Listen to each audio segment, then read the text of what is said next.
Armed and ready, South Vietnamese Air Force F-5s commence a strike mission. These planes were designed to very specific requirements. They were to be small, lightweight, and low cost. They were the first weapon system developed by the United States government to meet the conditions and requirements of the Military Assistance Program. These planes were designed to be supplied to the United States' small allies. Over 20 countries employed them. They were the Northrop F-5 Freedom Fighters.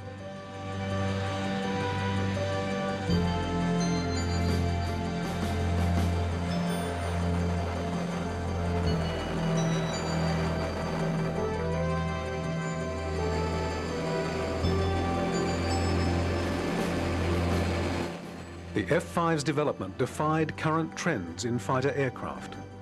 Other manufacturers were producing planes that were getting bigger and more complex.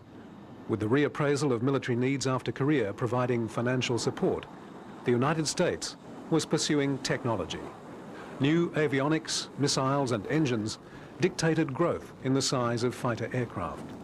But the Northrop Company went its own way. Northrop's design team researched the basic question of fighter aircraft and arrived at a set of general requirements. As they saw it, the most important of these was the need to keep the plane small.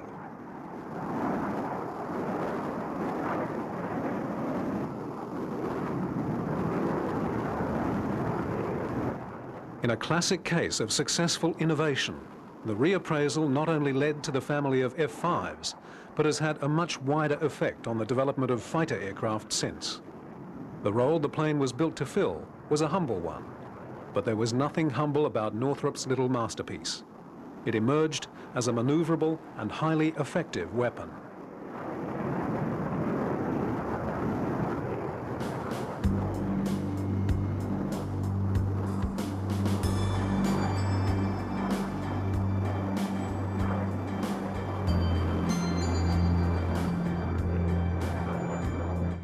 These planes are F-5Cs, a rare type.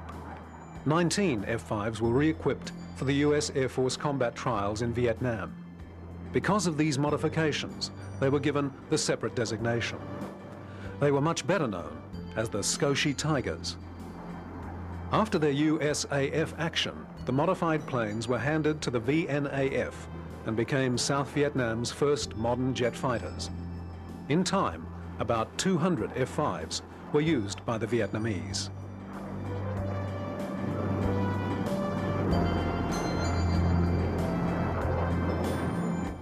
The Vietnam combat use of the Freedom Fighters confirmed their effectiveness and underlined how much of a difference they made to the operational capacity of a small nation's air force. Orders flowed in to Northrop, and F-5s spread round the globe. In action, the Vietnamese pilot's aggression combined well with the little plane's accuracy, particularly in ground attack. The plane's load was small, but the precision of its delivery made up for the lack of bulk.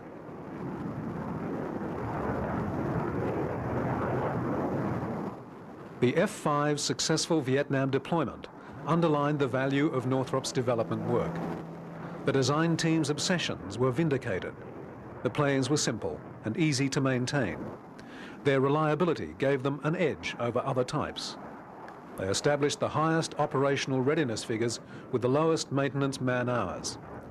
The F-5's ease of control, stability, maneuverability and accuracy endeared it to its pilots. Unfortunately, it was involved in little air-to-air combat, and its extraordinary agility in a dogfight was not demonstrated. It would be 10 years after Vietnam before the virtues of the lightweight fighter became more widely recognized. Ironically, this would be especially so in the USA, where the Freedom Fighter was developed.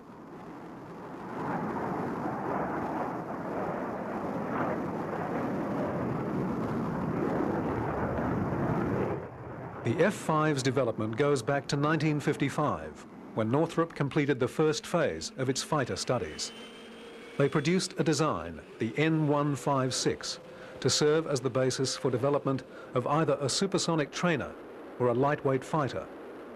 The USAF was uninterested in anything small as a fighter, but the attractions of the design as a trainer could not be ignored.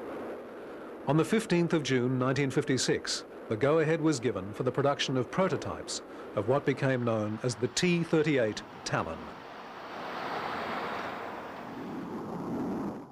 On April the 10th, 1959, the first T-38 took to the air in a test series that was remarkable for its smoothness.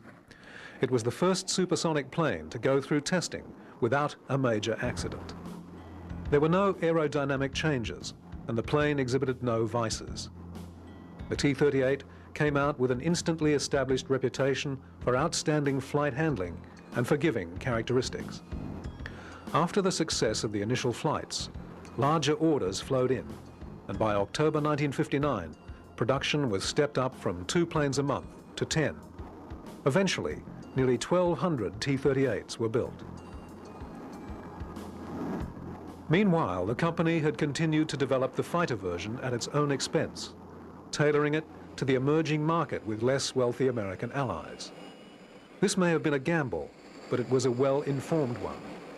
US defense officials could see the logic of supporting allied nations with equipment.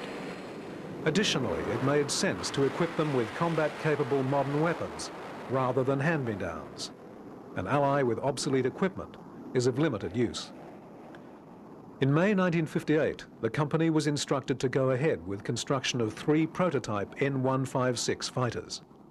The established T-38 tooling accelerated construction, and the first plane was able to make its first flight only 14 months later.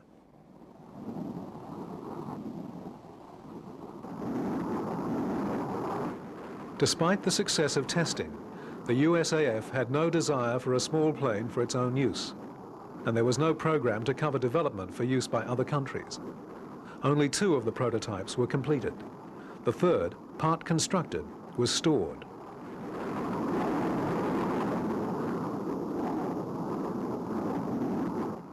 The US Army became very interested in the N-156F for a time, for ground attack and close support. In competition with other aircraft, the N-156F demonstrated outstanding capabilities. It also impressed with its reliability and ease of maintenance. But the Army competition was called off. The responsibility for operating such high-performance land-based fighter aircraft is something guarded closely by the Air Force. Therefore, if the Freedom Fighter was to come into US service, it would have to be operated by the USAF. The Air Force had already shown no interest in the plane for itself, and was unprepared to operate them for the Army, or let the Army operate them for itself. The N-156F project languished.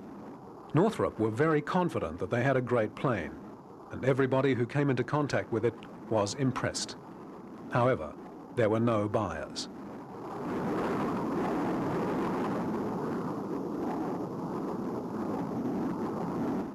It was to be May 1962, almost 3 years after the first flight, before there was any success for the project.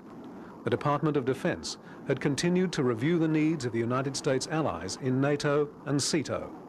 Existing practice was to supply the poorest countries with aging US jets that had passed their use-by date as far as the Air Force was concerned.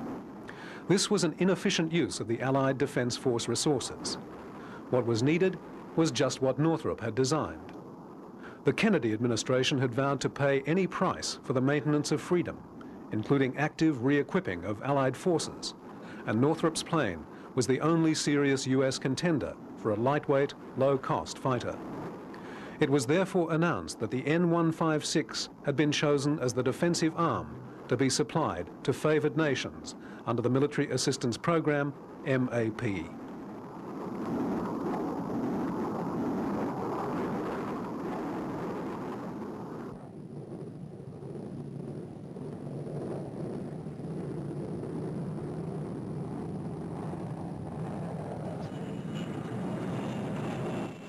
In October 1962, the program was formalized. Orders were placed for 2 versions of the N-156F, a single-seat fighter and a twin-seat version to double as a trainer. These were given the USAF designations F-5A and B.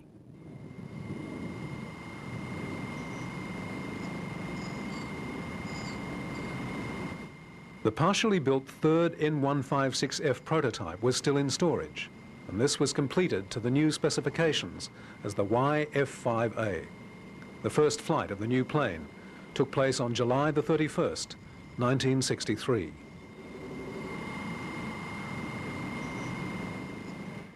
Northrop test pilot Hank Chateau took the controls for what proved to be an incident-free flight. As with the T-38 and N156 trials, the testing program passed without any hitches. Changes from the earlier designs had been few, principally in more powerful engines and increased weapons load. The plane was also given a more rugged landing gear for rough terrain use.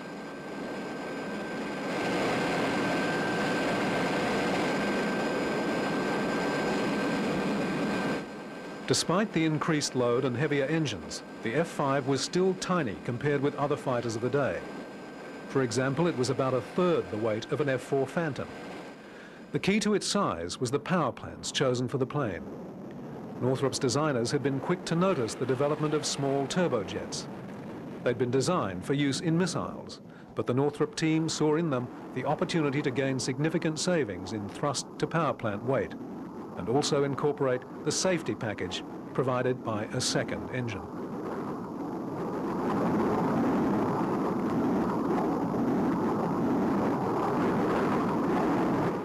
The two engines were located side by side in the aft fuselage.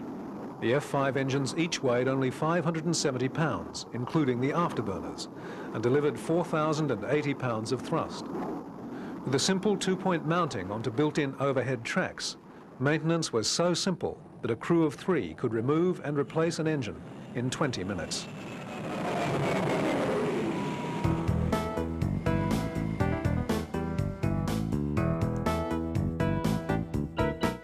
Part of Northrop's concept had been the importance of simplifying maintenance, and the design incorporated many features which directly addressed this. Further, the plane had little in the way of complex avionics and electronics. The very high operational readiness achieved with the planes is due in no small part to the ease and simplicity of ground handling and overhaul tasks. This is especially noticeable in comparison with other supersonic aircraft.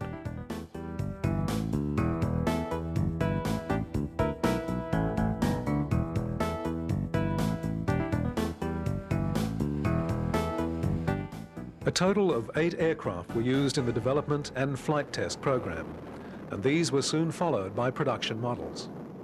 Initial deliveries were made to the USAF Tactical Air Command at Williams Air Force Base in 1964. Here, US air and ground crew trained on the aircraft. The job of these men would be to instruct foreign servicemen in the plane's maintenance and operation.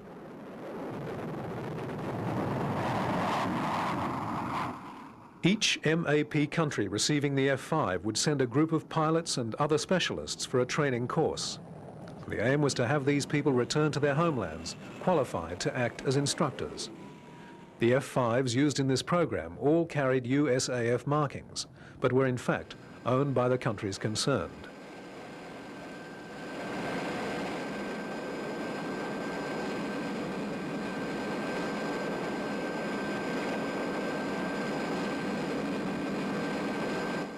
The first classes got underway in September 1964 with crew from Iran and Korea.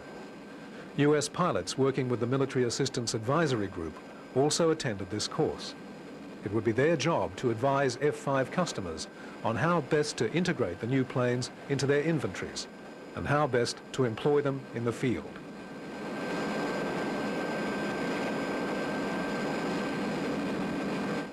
The F-5B two-seaters had also passed their testing with flying colours, and they too started to be delivered.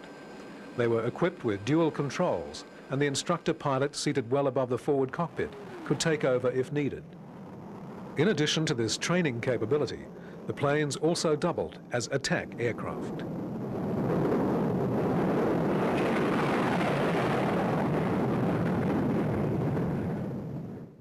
Given the impoverishment of many of the client nations, the plane was designed to cope with rough terrain and rudimentary or non-existent landing grounds. The ruggedness and stability of the little planes was best demonstrated in this type of operation.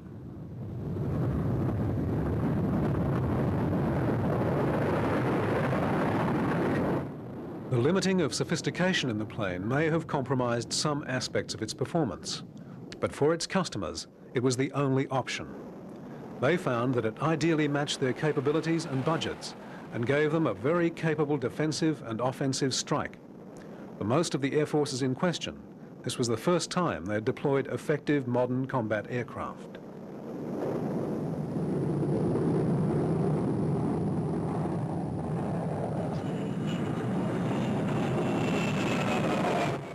One of Northrop's major problems in scaling down a fighter was to incorporate commonality with established weapons in the inventory. Special care is needed in the design of small planes, since standard items such as stores pylons and ammunition belts are proportionately large. The bulk of these common systems ultimately sets a minimum practical size for the aircraft.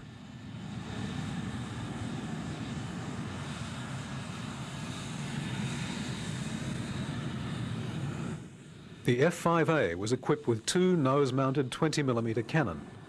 280 rounds of ammunition were carried for each gun. As with all aspects of ground handling, the routines to access, clear, load and arm the guns were simple. Everything was within reach of the crewman standing on the ground.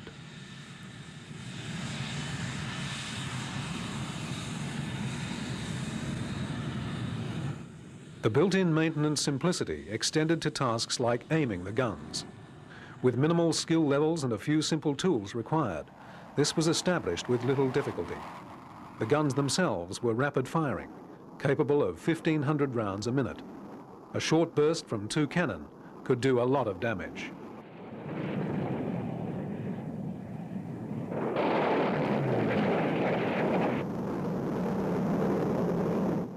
In addition, Sidewinder missiles could be mounted on the wingtips to give the little fighter a hefty air-to-air punch.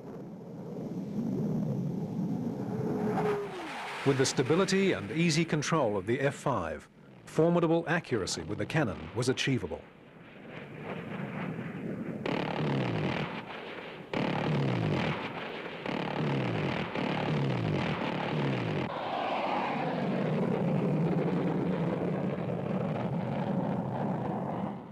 Although the twin-seat B model carried no nose cannon, both versions had 7 external store stations. These accommodated a full spectrum of tactical ordnance and fuel. Missiles, bombs, napalm and rockets could be carried in combination as required for a mission. The load could range up to 6,200 pounds.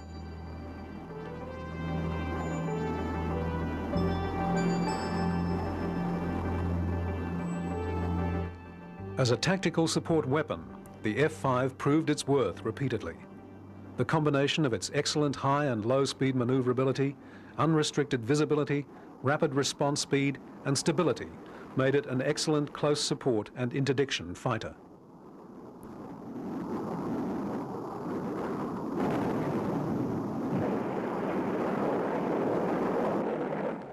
On its introduction in 1964, the F-5 made a considerable impact. In 1964 and 1965, the plane captured 85% of the weapons meets in which it was entered. These formal contests took place both in the USA and overseas, and pitted the freedom fighter against a variety of the West's best frontline fighters. The little plane embodied virtues that made it a real handful to contend with.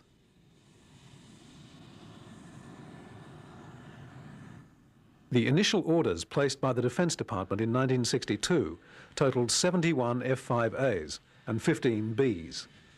Many more orders were to flow into Northrop in the following years. The first F-5s to go into service were activated by Iran in February 1965. By the end of that year, another 5 air forces had taken delivery of the new planes. In addition, several other significant orders had been placed for F-5 production. The plane was so impressive that several non-MAP countries decided to buy the type themselves.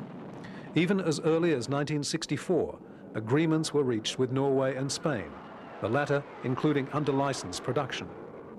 In 1965, Canada also decided to buy the Freedom Fighter, once again with production in the customer's factory. Each year, more countries joined the list.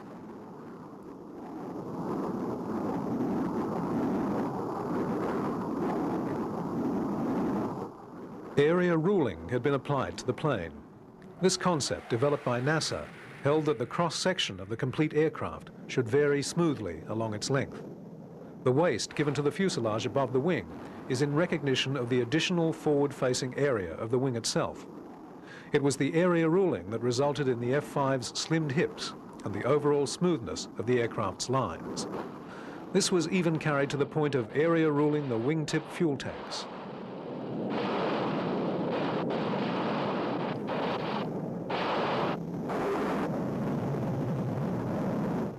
The limitations of the F-5 were compensated for by the power and sophistication of the weapons it could employ. With sidewinders and cannon, it was a dangerously competent interceptor. In addition, a new role had been developed for it with the production of a camera pack. Allied with external fuel storage, this turned the plane into a long-range reconnaissance aircraft. In its primary tactical role, 4 of the big bullpup missiles, or up to 76 rockets, gave a potent ground attack force.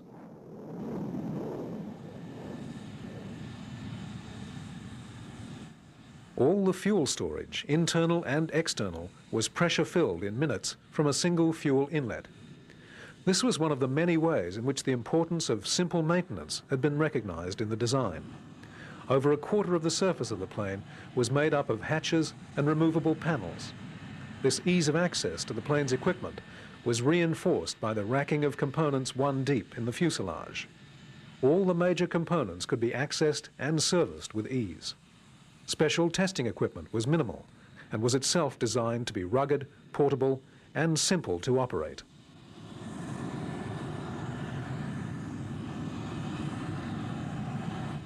Compared with other aircraft capable of the same operational missions, the maintenance requirements of the F-5 were minimal. This aspect of the plane's design was a total success.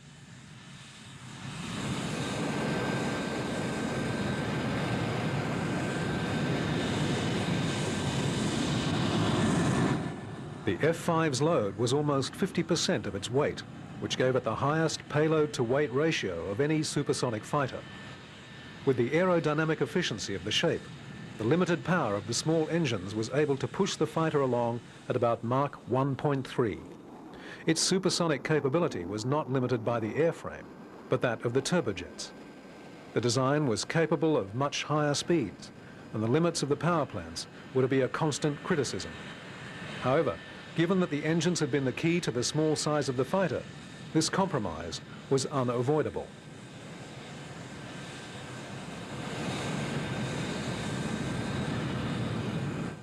In recognition of the potential of the design in the close support role, the USAF decided to trial the planes under combat conditions in Vietnam. In what was known as Operation Scotia Tiger, 19 aircraft were re-equipped to a USAF standard in 1965. With aerial refueling system, armor plating, and jettisonable pylons, these modified planes were designated as F-5Cs. The planes arrived in Vietnam on the 23rd of October and flew their first combat mission within hours of arriving.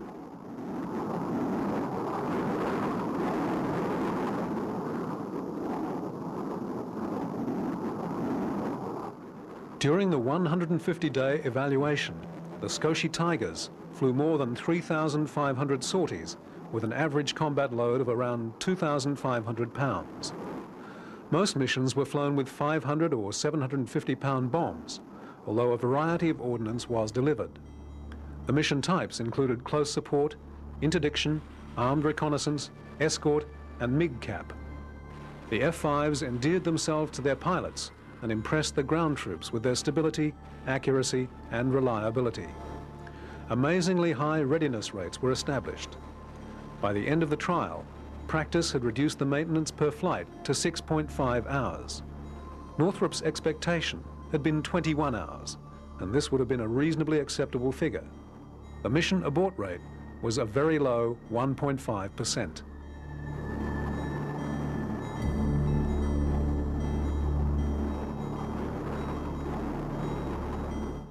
Faced with this sort of evidence, the USAF once again looked at the F-5. The outstanding performance naturally suggested an advanced version to overcome the niggling doubts about its engine power, range, and load. As a variation to the F-5A and B, newer and more powerful engines were adopted. In addition, many of the variations provided for individual buyers were re-evaluated. Any performance enhancements were incorporated into the new design. This work began in April 1968, but was cancelled in late 1969 with the announcement of a new competition to decide on a successor to the F-5 or the MAP program. Northrop's entry in this competition was the newly developed F-5 variant, forged out of the Vietnam experience.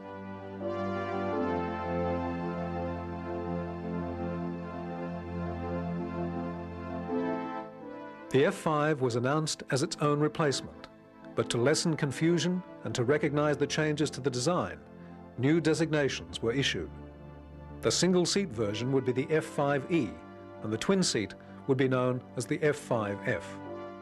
In the fall of 1971, it was also announced that, recognizing the work of the Sikoshi Tigers and their influence on the successful design, the plane would be known as the Tiger II. Given that the word Sikoshi is Japanese for small, the use of the whole title would have been appropriate. The F-5s were certainly small and tigerish enough.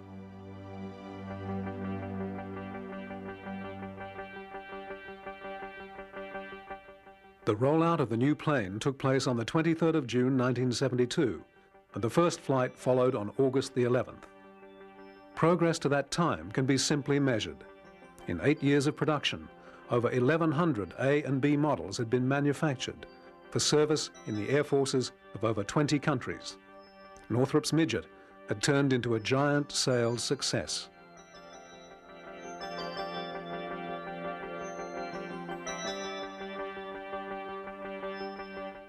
The F-5E engines developed 5,000 pounds of thrust, an increase of over 20%. But some of the additional thrust was cancelled by increases in the weight of the plane. Though the new version had increased power, experience would show that this was still not enough to fully exploit the virtues of the airframe. Lightly loaded and flat out, the E was capable of Mach 1.6, but was more comfortable cruising at high subsonic speeds.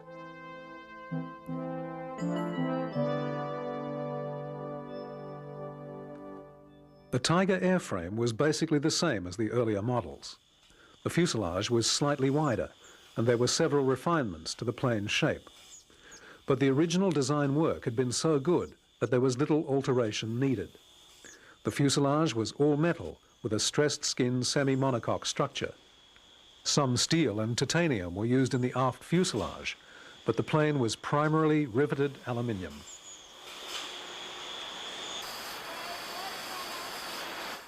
The wings were constructed as one piece, carrying through from tip to tip. This eliminated splices in the heavily loaded members. With the exception of steel ribs supporting the landing gear and wingtip store station, construction was all aluminium. The wing skins were largely shaped with chemical milling methods. The plane's combat sophistication took a leap forward with the addition of a fire control radar system and computer gun sight. This provided target detection, range tracking, and lead computation for the cannon, as well as range envelope calculation for the sidewinders. Air-to-ground delivery was also enhanced with roll stabilizing aiming references. Several changes were directed at improving takeoff performance. These included air doors to increase airflow and a two-position nose gear to add 3% to the angle of attack. With these modifications and the engine's added power, takeoff performance was improved by 30%. Even with these and other changes, Northrop were able to retain 75% of the tooling masters of the earlier models. In service, 40% of the spares and 70% of the ground support equipment remained unchanged. Early F-5Es had interchangeable nose sections which allowed a reconnaissance fit to be installed. In 1978, however, a specialized reconnaissance version was developed, with a lengthened nose and a variety of options in load. In addition to cameras, this included side and fore scanning infrared equipment and other highly effective and sophisticated modern surveillance and search electronics. Loaded in pallets, the selected fit could be quickly installed for any mission requirement. The recon version, christened the Tiger I, retained its sidewinders and a single cannon. Development was funded by the company and resulted in a very competent specialist aircraft. Northrop's Radical small fighter had now progressed to become a family of planes. Production had switched smoothly to the new model, and the first F-5Es were delivered by the end of 1973. By 1976, Northrop's sale of T-38s and F-5s had passed 3,000, with orders for Tiger IIs still coming in. T-38 production ended in 1972, with delivery to the USAF of the last of 1,189 aircraft produced. Production of the Tiger II continued for another 17 years. The final E and F models were delivered to the Singapore Air Force in 1989. The total number of T-38s and F-5s manufactured was 3,806.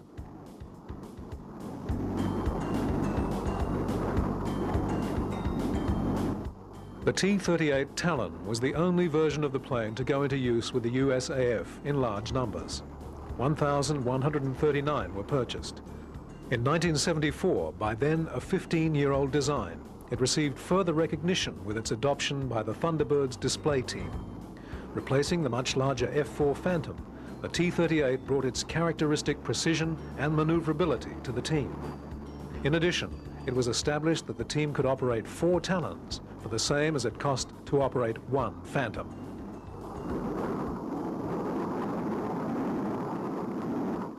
The F-5E Tiger II was to be the most prolific model. With a range of standards of equipment tailored to the economic capacity of the buyer, many sales were arranged outside the Defense Department MAP sponsorship. These included highly refined electronics packages on aircraft for Saudi Arabia. The Saudi planes with inertial navigation, radar warning, chaff or flare dispensers and Maverick missiles were extremely able fighters.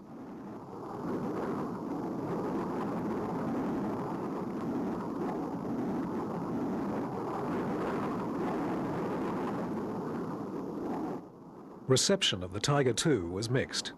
Its virtues were acknowledged, but still the plane failed to win a large USAF order. Again, the F-5 was judged to be lacking power. This penalty, imposed by the central concern to keep the weight of the plane down, undermined the plane's phenomenal maneuverability and flight handling. Throughout its life, the F-5 was looked down on by many experts because of the idea that it was so underpowered as to be restricted. This opinion ignored a great deal of what the experience in Vietnam taught. A lot of the accepted wisdom of post-Korea theory had been reversed in Vietnam and the Middle East. Fighter design was based on the idea of supersonic aircraft exchanging missile attacks at extreme range. However, this was unrealistic. In fact, very little air combat takes place at supersonic speeds or at extreme range. Once planes join combat and begin extreme maneuvers, speed is rapidly lost. Old-fashioned dogfighting follows, with aircraft in close contact, desperately trying to gain advantage. In these circumstances, the F-5 can outfly almost anything in the sky.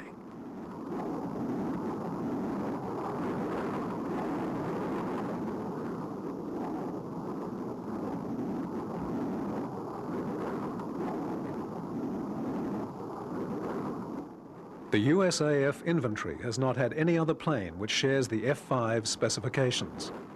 Perhaps the nearest comparison would be with the Soviet MiG-21. Though the MiG had a more powerful engine and could exceed Mark II, this was its only real advantage over the Tiger. The MiG, though very maneuverable, has had a checkered career, with some of its variants being dangerous.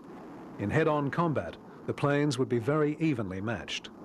The greater sophistication of the Tiger's avionics and the reliability of its weapons would have served to even things up.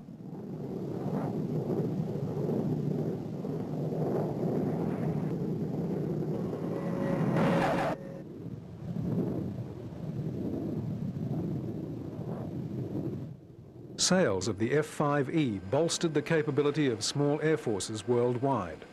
Arrangements were made for overseas manufacture, adding production agreements with Switzerland and Taiwan. In its role as the military assistance program's basic infantry, it complemented the earlier model's success. The combination of low cost and high efficiency with rugged simplicity was unavailable in any other US design. The strength of the Western alliances was immeasurably increased by the program. Throughout South America, the Middle East and Asia, nations with small economies had their air power transformed. What is surprising is the number of planes sold into Europe.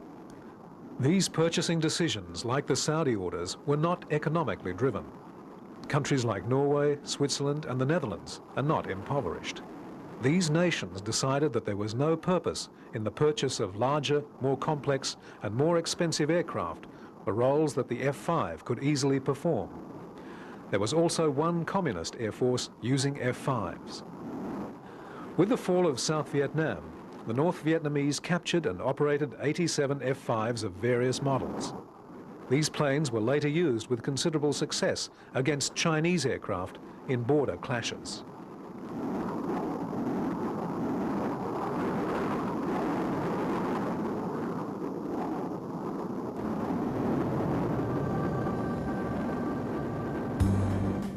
The final development of the F-5 family was the F-5G. Engines had developed dramatically in the long lifespan of the F-5. More power was available from new, small and lightweight engines. The plane was redesigned with the engine from the F-18, which produced 16,000 pounds of thrust.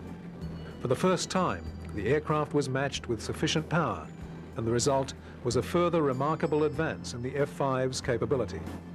This was the first radical redesign of the plane, and was subsequently redesignated as the F-20 Tiger Shark.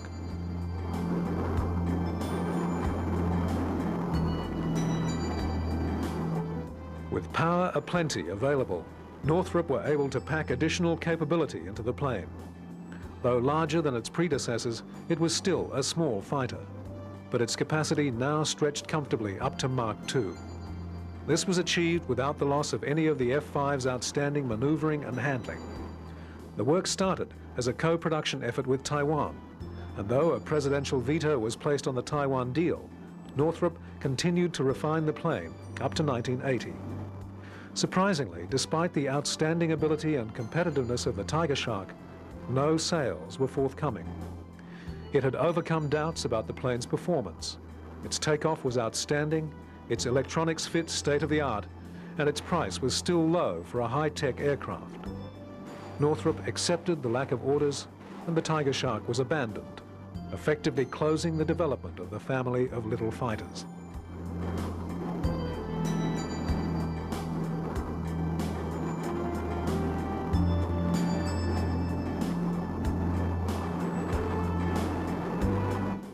Over the years, the qualities of the F-5 and T-38 design have seen the little planes entrusted with some very significant roles.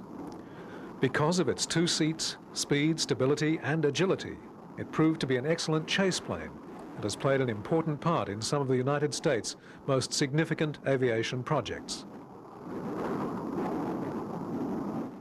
When the XB-70's tires ignited on landing, the pilot heard about it first from the T-38 alongside. Similarly, it was the T-38 crew who noticed fuel leaking from a broken seal on the space shuttle during one of its glide trials.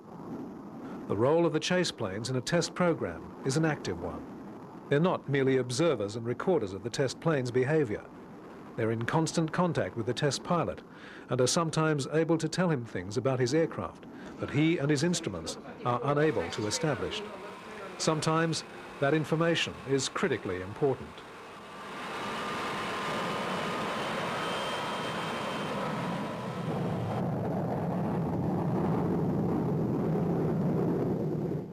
From the beginning of its career, the T-38 and F-5 design has always displayed impeccable handling and stability. It's always had enough aerobatic ability to please the most demanding of pilots.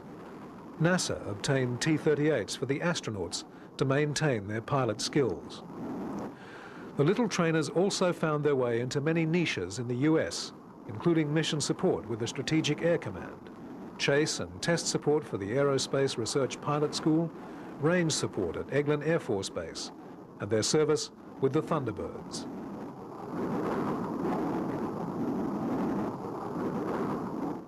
The F-5 also resurfaced in the X-29 program.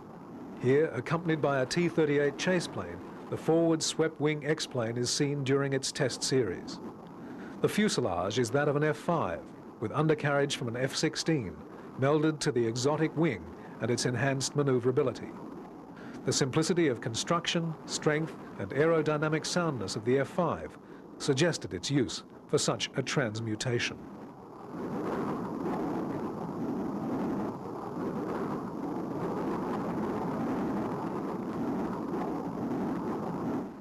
The X-29 is an experiment to establish the face of the next generations of fighters. It's fitting that the F-5 should be involved.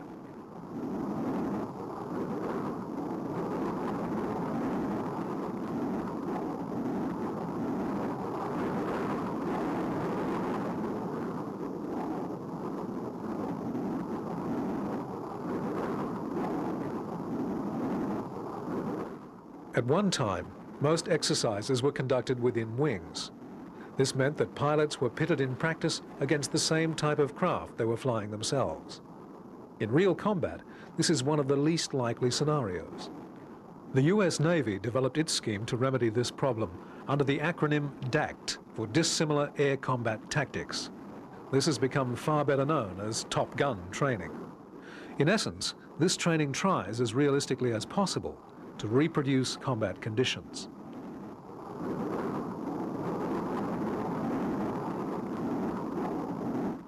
In the end, the United States also had a supply of F-5Es.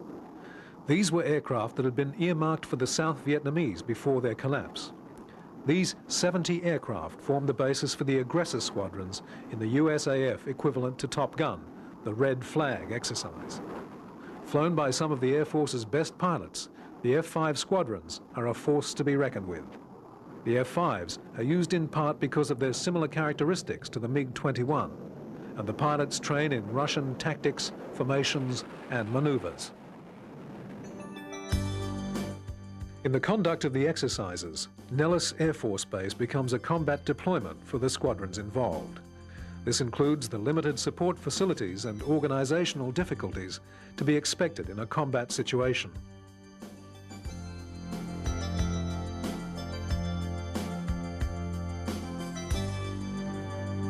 It's important because they find out what these planes can do in a wartime situation. And that's good practice for both the crew chiefs of the planes and the air crew. Over the period of their use in Red Flag, the F-5s have come up against virtually every frontline fighter in the West. The aggressor pilots are very experienced and have become specialists in Red Flag. However, it's still sobering to note that against the best fighters the Western powers have had over the last 20 years, there's no type that has established a clear ascendancy over the Tigers. Copy that, and it's now 15036, still tracking north. Okay, contact now, 30 degrees left at 25. Split off to the north, you got 1225 for 13, and the other one's 5 miles north of him. Okay, I got the north guy, watch for that guy to the other side there, about thanks. Roger, welcome. Okay, Fang, you go after the guy to the south. He's 230 for 10, coming at you. I got him, he's a this time. So we got some F4s north of Felicia Peak. We got the Bandits 150 for 40 miles. They may try to hit over that way. You hit it south now. That's firm. We're steady about 170. Okay, the lead just went in a right-hand turn to south. Come hard left 180. Check on the nose a mile. You got a bogey. 6 o'clock for 6,000 feet. Right. Keep the turn in. We're coming around hard on him. Okay, got it.